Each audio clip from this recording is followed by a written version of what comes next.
Hi, Debbie. Thank you once again for being our speaker at our APSS Convention this year.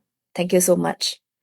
Hi, Kelly. Thanks for having me. I'm super excited to meet everyone at the convention. So, as a former journalist with the Straits Times, the Business Times, and Fortune magazine, I'm curious, what made you switch from being a journalist to now helping speakers and speaking on this topic?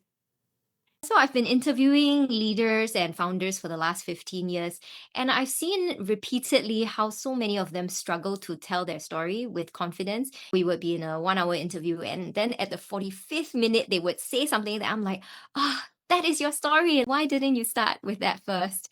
So now I run a communications agency where I help people tell better stories. And a lot of it starts with first sitting with yourself to really understand that story within internally before you communicate it externally. Thank you. That's really so important. Now, as a former journalist, what do you think most people get wrong when they look for more visibility in the mainstream media? So I think a lot of people think visibility is about being everywhere. So they want more quantity. They say yes to every interview. They pitch to every outlet out there and they tell the same message that makes sense to them in their head. But really, what I believe and what we'll be looking at in my session is how to be very strategic about it. So, really prioritizing quality over quantity. How do you find the platforms, the journalists that suit your message? And most importantly, I think a lot of people think about the media outlet as the end listener, but really it's understanding who their audience is, what their audience wants to hear, and how do you help the journalists better serve their audience. And that will make you more memorable and more approachable to journalists. Yeah, so what will people walk away with after your session?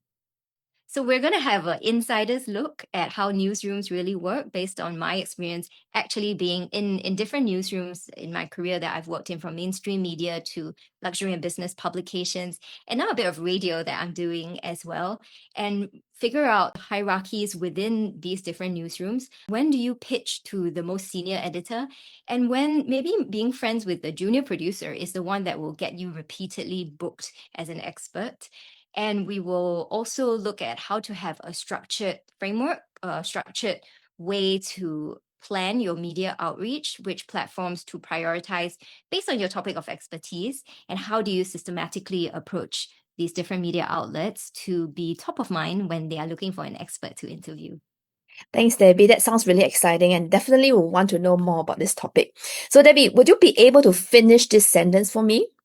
The journalist always calls the one who fill in the blanks.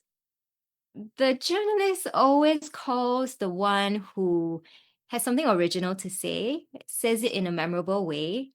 And I think most of all, and what most people forget, is the one who is approachable, the one who actually answers their phone or their email in a timely manner, because that's what all journalists are, right? We're always on some deadline pressure. So while you're trying to be memorable, don't forget to be approachable and be responsive. Thank you so much, Debbie. That's really helpful. And everybody, if you'd like to meet Debbie and learn how to position yourself as the credible, quotable expert on your topic and build a media engagement strategy, now sign up now for the APSS convention that is held on the 1st and 2nd of May. And I hope to see all of you soon. Thanks, Kelly. See all of you soon. Thank you, Debbie, once again. Great. All right.